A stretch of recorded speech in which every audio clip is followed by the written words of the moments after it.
நீங்க உங்களை ஒரு நல்ல படிச்ச அறிவாளியான ஆளுன்னு நினைச்சிட்டு இருக்கீங்களா? இப்ப கொஞ்சம் நேர்மையாகவே யோசிச்சு பாருங்க. ஆமா, ஏன்னா நம்ம பல பேருக்கு அந்த எண்ணம் கண்டிப்பா இருக்கும். தினமும் நியூஸ் பேப்பர் படிக்கிறீங்க, உலக அரசியல் பத்தி தெரிஞ்சு வச்சிருக்கீங்க, நல்ல நல்ல புத்தகங்களை வாசிக்கிறீங்க, நண்பர்களோட உட்கார்ந்து முக்கியமான வரலாற்று நிகழ்வுகளை பத்தி எல்லாம் விவாதிக்கிறீங்க.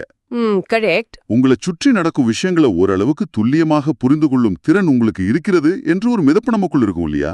கண்டிப்பா இருக்கும். ஆனா தத்துவஞானி ஃப்ரெட்ரிக் நீட்சே இப்போ உயிரோட இருந்து உங்களை பார்த்தார்னா, நீ ஒரு போலி அறிவாளி அப்படின்னு முகத்துல அடித்தார் போல சொல்லுவார். என்னது, போலி அறிவாளியா? ஏன் அப்படி சொல்லணும்? ஏன்னா அவர் உண்மையை மெருகூட்டி இனிமையாக சொல்லும் ஆள் கிடையாது. நாம் அனைத்தையும் அழகாக வகைப்படுத்தி ஒரு பாடப்புத்தகத்தின் வரையறைக்குள் அடக்க விரும்புறோம் இல்லையா? அது நமக்கு ஒரு பாதுகாப்பான உணர்வை தருது. ஆமா, எல்லாம் நமக்கு தெரியும் நினைக்கிறப்போ ஒரு நிம்மதி கிடைக்கும். ஆனா நீட்சேவின் சிந்தனை உலகிற்குள் நீங்க நுழையும்போது அந்த பாதுகாப்பான பாடப்புத்தகம் சன்னல் வழியாக தூக்கி எறியப்படும். அவர் சொல்வது எல்லாமே ஒரு தத்துவார்த்த ரீதியிலான டைனமைட். வாவ், தத்துவார்த்த டைனமைட், அருமையான வார்த்தை. ஆமா, நம்முடைய வசதியான மேலோட்டமான நம்பிக்கைகளை சுக்கு நூறாக உடைக்கக்கூடியது. நேயர்களே, உங்களுக்காக பிரத்யேகமாக வடிவமைக்கப்பட்ட இந்த ஆழமான தேடலுக்கு உங்களை வரவேற்கிறோம். இன்று நாம் அலசப்போகும் விஷயம் ஏதோ ஒரு சாதாரண சலிப்பூட்டும் தத்துவ வரலாற்று வகுப்பு அல்ல. நிச்சயமா இல்ல. இது உங்களுக்கான ஒரு நேரடி விவாதம். 1873 86 காலகட்டத்தில் நீட்சே எழுதிய காலத்திற்கொவ்வாத சிந்தனைகள் என்ற ஒரு மிக முக்கியமான படைப்பைத்தான் இன்று நாம் விரிவாக ஆராயப் போகிறோம். அதாவது அன்டைம்லி மெடிடேஷன்ஸ். தகவல்களால் மூழ்கியிருக்கும் இன்றைய உலகில் உண்மையான அறிவை தேடும் உங்களுக்கு இது ஒரு மிகச்சிறந்த வழிகாட்டி. சரி, இதை பற்றி விரிவாக பேசுவதற்கு முன்னாடி நீட்சேவின் பின்னணியில் உள்ள ஒரு சுவாரஸ்யமான முரண்பாட்டை கொஞ்சம் கவனிப்போம்.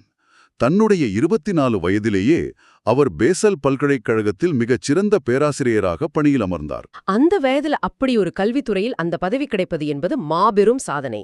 ஆனா சில ஆண்டுகளிலேயே அந்த ஒட்டுமொத்த கல்வி முறையையும் அங்குள்ள கல்வியாளர்களையும் அவர் மிக கடுமையாக விமர்சிக்க தொடங்கிவிட்டார். தான் சார்ந்துள்ள தனக்கு சோறு போடும் ஒரு துறையையே ஒருவர் ஏன் இவ்வளவு கடுமையாக எதிர்க்க வேண்டும்? ஏனென்றால் அவர் அந்த அமைப்பின் உள்ளே இருந்து அதன் உள்ளீடற்ற தன்மையை பார்த்தார். அவர் அந்த பல்கலைக்கழகங்களை வெறும் அறிஞர்களை மட்டும் உருவாக்கும் ஒரு தொழிற்சாலையாக பார்த்தார். ஓ, வெறும் மனப்பாடம் செய்யும் அறிஞர்களா?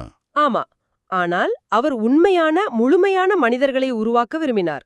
அறிவுக்காகவே அறிவு என்ற ஒரு பாதுகாப்பான சமூகத்தில் எந்தவித தாக்கத்தையும் ஏற்படுத்தாத ஒரு கல்வி முறையை அவர் முற்றிலுமாக நிராகரித்தார். சரி, அவர் வீசின முதல் வெடிகுண்டை நாமே கையில் எடுப்போம். டேவிட் ஸ்ட்ராஸ் என்ற ஒரு பிரபல எழுத்தாளரை மையமாக கொண்டு நீட்சே தனது முதல் விமர்சனத்தை முன்வைக்கிறார் இல்லையா? ஆமாம், டேவிட் ஸ்ட்ராஸ். இதை படிக்கும்போது நீட்சேவுக்கு ஸ்ட்ராஸ் மீது ஏதோ தனிப்பட்ட கோபம் இருப்பது போல தோன்றுகிறது.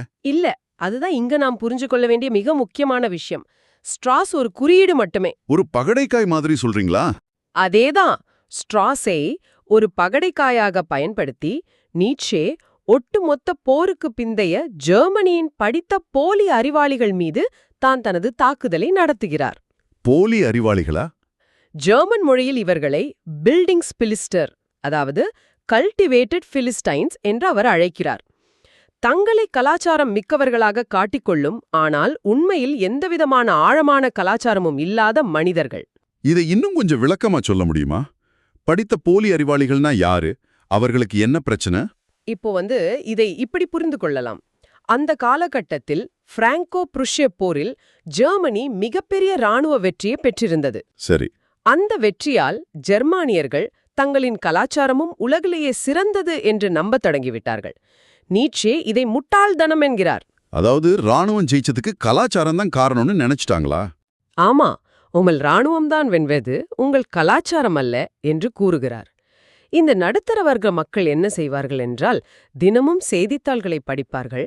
அப்பப்போது சில கலை நிகழ்ச்சிகளுக்கோ இசை நிகழ்ச்சிகளுக்கோ சென்று வருவார்கள். ஓஹோ, இதெல்லாம் பண்ணிட்டு தங்களை பெரிய அறிவாளின்னு நினைச்சுக்கிறதா? கரெக்ட். மேலோட்டமான சில தத்துவங்களை பேசிட்டு தங்களை மாபெரும் அறிவாளிகளாகவும் கலாச்சார காவலர்களாகவும் நினைத்துக் கொள்வார்கள். ஆனா உண்மையான கலாச்சாரம்னா என்னன்னு நீட்சே சொல்றாரு. உண்மையான கலாச்சாரம் என்பது வெறும் பொழுதுபோக்கு அல்ல. அது வாழ்க்கையின் அனைத்து வெளிப்பாடுகளிலும் உள்ள கலைப்பாணியின் ஒற்றுமை என்கிறார் நீட்சே. அட, இத கேட்கும்போது எனக்கு உடனடியாக தோன்றுவது இன்றைய நமது டிஜிட்டல் உலகம்தான். கண்டிப்பா. இன்றைய உலகில் சோஷியல் மீடியாவில் ட்விட்டர் விவாதங்களை படித்துவிட்டு நாட்டை பற்றியும் உலக அரசியலை பற்றியும் தங்களுக்கு எல்லாம் தெரிந்துவிட்டதாக நினைத்துக் கொள்ளும் பலரை நாம் பார்க்கிறோமே, அதுபோலதானா இது? 100% அதேதான். நீட்சே இதைத்தான் பொழுதுபோக்கு கலாச்சாரம் என்கிறார். Entertainment culture. ஆமா, இந்த போலி அறிவாளிகளுக்கு உண்மையான சிந்தனையோ தத்துவத்தின் ஆழமோ அதனால் ஏற்படும் வலியோ தேவையில்லை. அவங்களுக்கு தேவையானது என்னன்னா, தங்களின் ஈகோவை திருப்திப்படுத்தும் மேலோட்டமான கருத்துக்கள் மட்டுமே. சரியா? மிகச்சரி.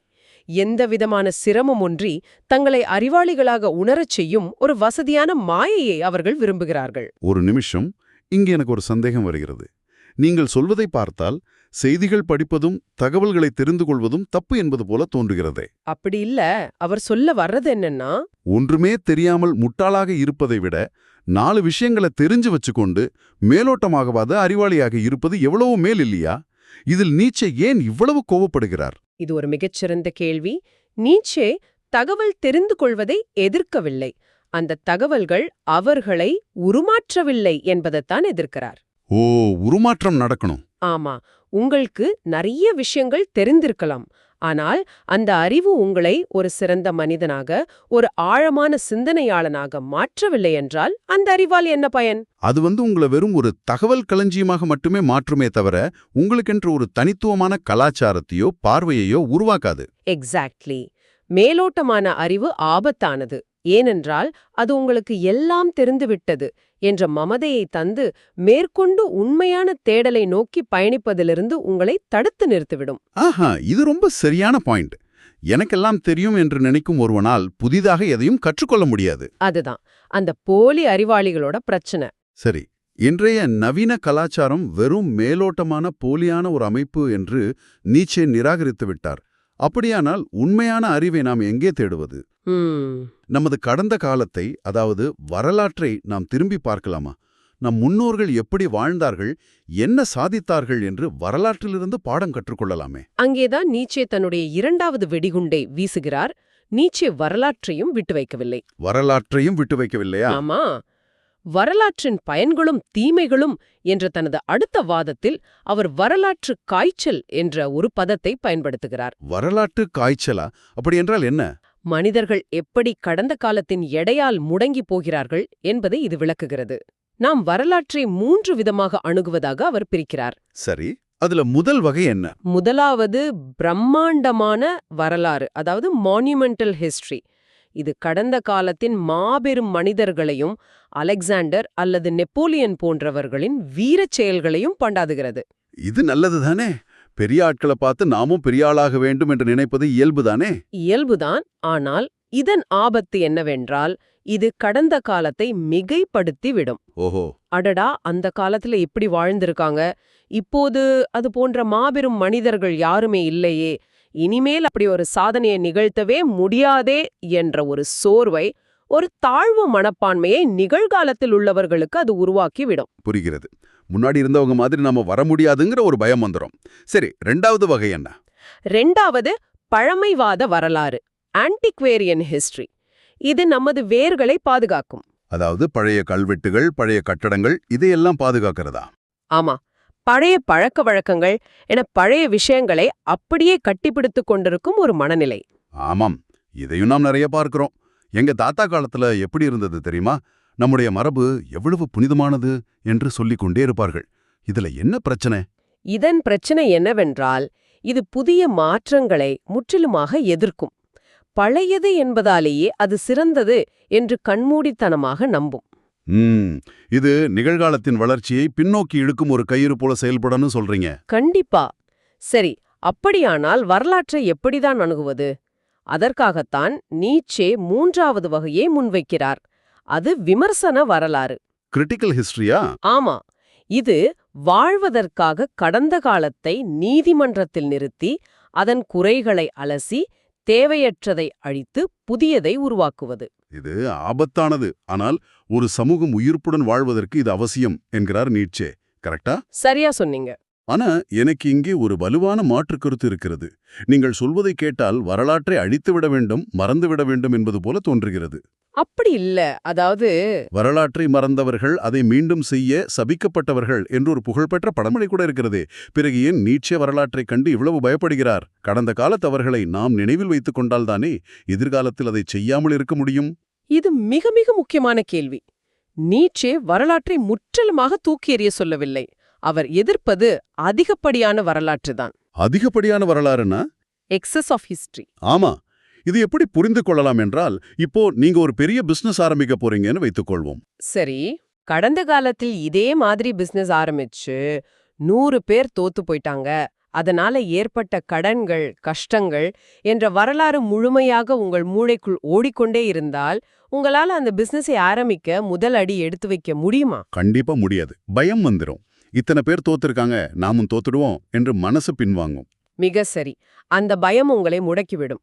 அந்த இடத்துல அந்த வரலாற்றை உங்கள் மூளையிலிருந்து தற்காலிகமாக டெலீட் பண்ணிட்டு ஒரு குருட்டு நம்பிக்கையோட களத்துல இறங்குறீங்க பாத்தீங்களா? ஆமா.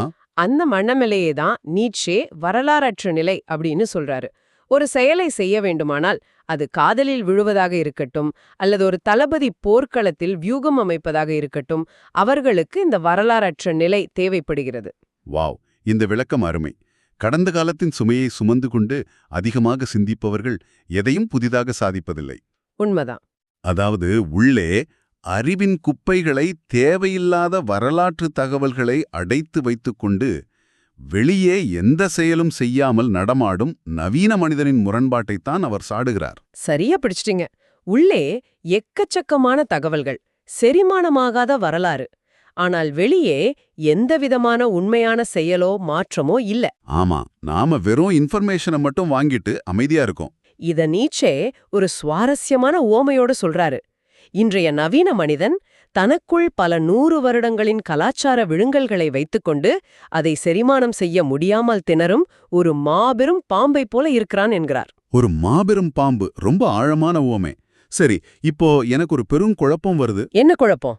இன்றைய மேலோட்டமான தகவல் உலகையும் நாம் நம்ப முடியாது, கடந்த கால வரலாற்றையும் நாம் முழுமையாக நம்பி முடங்கிப் போகக்கூடாது. அப்படியானால் நாம் எப்படி வாழ வேண்டும் என்பதை யாரிடம் கற்றுக்கொள்வது? உண்மையான வழிகாட்டிதான் யார்? இது நம்மை நேராக நீட்சேவின் சிந்தனையின் அடுத்த கட்டத்திற்கு அழைக்கிறது.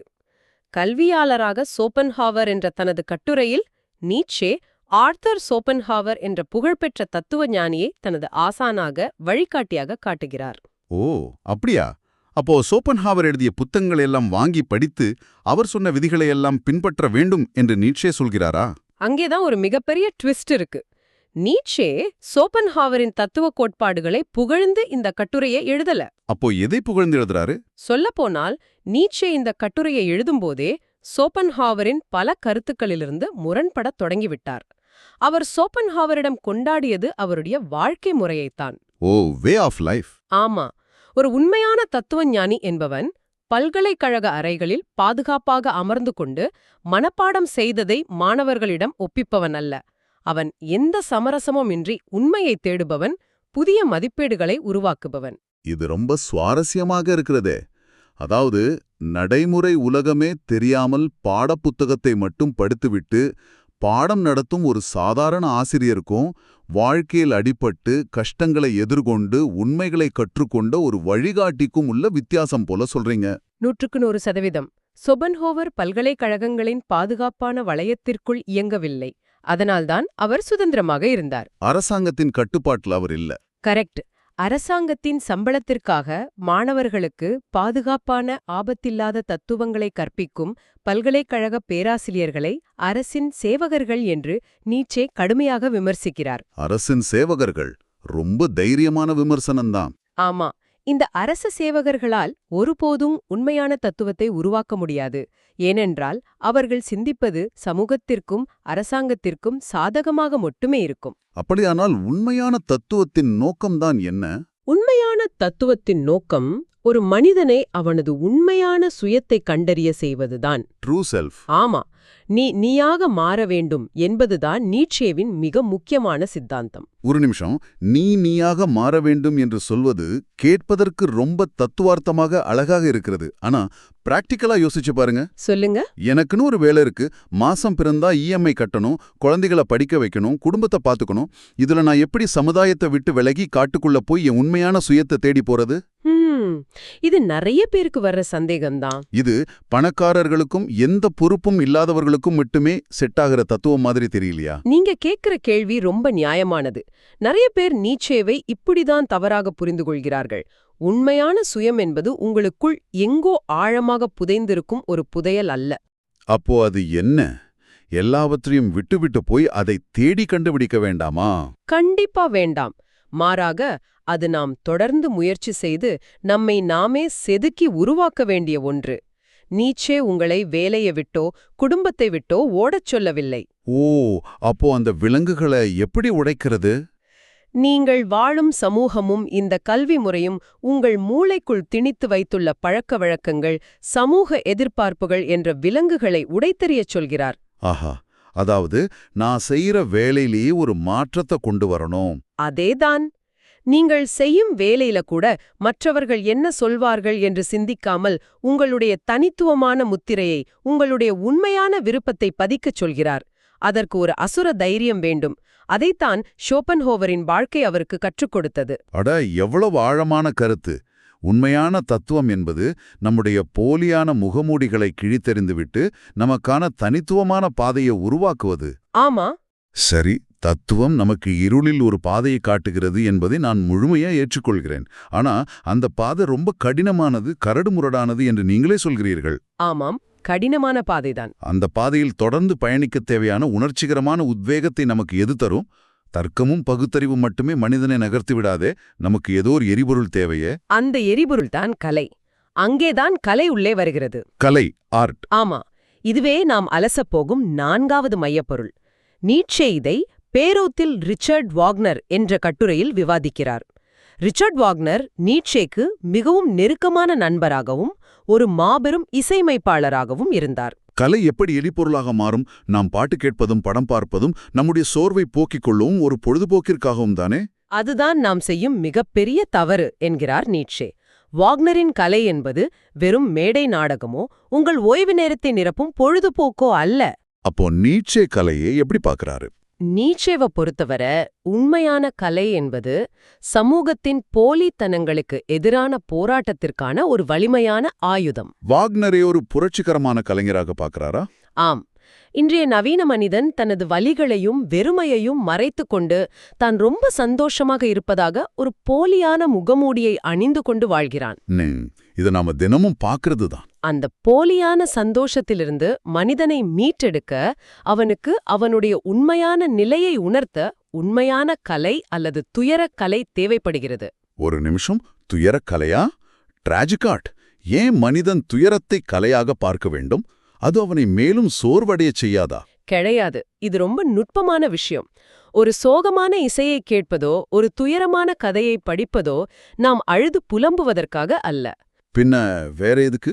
மனித வாழ்க்கையில் துயரமும் வலியும் தவிர்க்க முடியாதவை என்பதை ஏற்றுக்கொண்டு அந்த துயரத்திற்கு மத்தியிலும் ஒரு மனிதனால் எவ்வளவு உன்னதமாக, எவ்வளவு கம்பீரமாக எழுந்து நிற்க முடியும் என்பதை காட்டுவதுதான் அந்த கலையின் நோக்கம். அருமை. அதனால்தான் வாக்னரின் கலையை ஒரு காலை நேர ஆசிர்வாதம் என்று நீட்சே அழைக்கிறார். காலை நேர ஆசிர்வாதம் கேட்கவே சிலிர்க்கிறது. அதாவது போர்க்களத்திற்கு செல்லும் முன் ஒரு வீரனுக்கு வழங்கப்படும் புனிதமான ஆசிர்வாதம் போல இருக்கு. ஆமாம், எக்ஸாக்ட்லி. வாழ்க்கையின் சவால்களையும் சமூகத்தின் முரண்பாடுகளையும் தைரியமாக எதிர்கொள்ள கலை ஒரு ஆத்மார்த்தமான சக்தியை தருகிறது. கலை என்பது போராட்டத்திலிருந்து தப்பித்து ஓடுவதற்கான வழியல்ல, மாறாக அந்த போராட்டத்தை நேருக்கு நேர் எதிர்கொள்வதற்கான உத்வேகம். மிகச் சரியாகச் சொன்னீர்கள். கலை என்பது ஒரு வலி நிவாரணி அல்ல, அது ஒரு ஊக்க மருந்து. அப்படியானால் நாம் இதுவரை பேசிய அனைத்தையும் ஒன்று சேர்ப்போம். படித்த போலி அறிவாளிகள், வரலாற்றின் சுமை, வழிகாட்டும் ஷோபன்ஹோவர், உத்வேகம் தரும் வாக்னரின் கலை. இவற்றுக்கும் இன்று இந்த நிமிடத்தில் இதை செவிமடுத்துக் கொண்டிருக்கும் உங்களுக்குமான தொடர்பு என்ன? இதெல்லாம் உங்களுக்கு ஏன் முக்கியம்? ஏனென்றால் நீட்சேவின் இந்த கட்டுரைகள் ஏதோ புத்தகக் கடைகளில் விற்கும் 10 நாட்களில் தன்னம்பிக்கை பெறுவது எப்படி என்பது போன்ற மலிவான சுயமுன்னேற்ற அறிவுரைகள் அல்ல. கண்டிப்பா இல்ல. இவை உங்களை நோக்கி நீட்சே வீசிய சவால்கள். நீங்கள் தொடர்ந்து செய்தித்தாள்களையும் சமூக வலைத்தளங்களையும் மேய்ந்துவிட்டு ஒரு போலி அறிவாளியாக எந்தவிதமான சொந்த சிந்தனையும் இன்றி கடந்த காலத்தின் சுமையை சுமந்து கொண்டு வாழப் போகிறீர்களா? அல்லது உங்களுக்கான உண்மையான சுயத்தை உருவாக்குவதற்கான அந்த தனிமையான கடினமான பயணத்தை தொடங்கப் போகிறீர்களா என்ற சவாலை அவர் நேர்களாகி உங்கள் முன் வைக்கிறார். சரியா சொன்னீங்க. இது ஒரு மாபெரும் சவால். இந்த ஆழமான தேடலின் இறுதிப் பகுதிக்கு நாம் வந்துவிட்டோம். தொடக்கத்தில் நான் ஒரு கேள்வியை கேட்டேன், நினைவிருக்கிறதா? உங்களை நீங்களே அறிவாளி என்று நினைக்கிறீர்களா என்று. ஆமாம் என்று உங்கள் மூளைக்குள் செரிமானமாகாத இன்னொரு குப்பையாக சேமித்து வைத்துக்கொண்டு கடந்து செல்லப் போகிறீர்களா? இல்ல, அதை மாற்றுவீர்களா? அல்லது உங்கள் முகமூடிகளை கலற்றி வீசிவிட்டு உங்கள் சொந்த வாழ்க்கையின் ஆசிரியராக நீங்கள் மாறப்போகிறீர்களா? இதை நீங்கள் சிந்தித்துப் பார்க்க வேண்டும். இது ரொம்ப முக்கியமான சிந்தனை. ஆமாம்.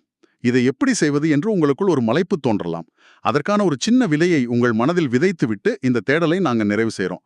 நீச்சேவின் பிற்கால தத்துவங்களில் மிகவும் புகழ்பெற்ற ஒன்று அமோர் ஃபாடி என்ற ஒரு லத்தீன் வார்த்தை. ஆமாம், அமோர் ஃபாடி. அதாவது உன் விதியை நேசி. உங்கள் வாழ்க்கையில் நடக்கும் கஷ்டங்கள், வலிகள், தோல்விகள் அனைத்தையும் வெறும் சகித்துக்கொள்வது மட்டுமல்ல, அதை முழுமனதோடு நேசிக்க கற்றுக்கொள்ளுங்கள். ஏனென்றால் அந்த வலிகள்தான் உங்கள் உண்மையான சுயத்தை செதுக்கும் உளி. உங்கள் விதியை நேசிக்கத் தொடங்குங்கள், உண்மையான நீங்களாக மாறுங்கள். சிந்தித்து பாருங்கள். சரி, இவ்ளோ நேரம் கேட்டதுக்கு ரொம்ப நன்றி. இந்த Tamil voice reads channel monetisation இல்லாம தான் நடக்குது. ஆமா, இது ஒரு லாப நோக்கம் இல்லாத முயற்சிதான். இந்த ஆடியோ புத்தகம் உங்களுக்கு பயன் தருது என்று நினைத்தால் இந்த முயற்சி தொடர்ந்து போக உங்க ஆதரவு மிகவும் உதவும். கண்டிப்பா உங்களோட சின்ன சின்ன பங்களிப்பும் பெரிய ஊக்கமா இருக்கும். என்னுடைய இந்த முயற்சிக்கு நன்கொடை அளிக்க விருப்பம் இருந்தால் டிஸ்கிரிப்ஷன்ல கொடுக்கப்பட்டுள்ள UPI ID மூலம் வழங்கலாம். ஆமா, உங்களால் முடிந்த அளவு போதும். சிறிய ஆதரவும் பெரிய உதவிதான். இந்த வீடியோ உங்களுக்கு பயனுள்ளதாக இருந்தால் சப்ஸ்கிரைப் பண்ணுங்க. மற்றவர்களுக்கும் பகிர்ந்து கொள்ளுங்கள். இந்த கருத்துக்கள் அவர்களுக்கும் தேவையாக இருக்கலாம். லைக் பண்ணுங்க, உங்க கருத்துக்களை கமெண்ட்ல பகிருங்கள். மனப்பூர்வமான நன்றி. மீண்டும் சந்திப்போம்.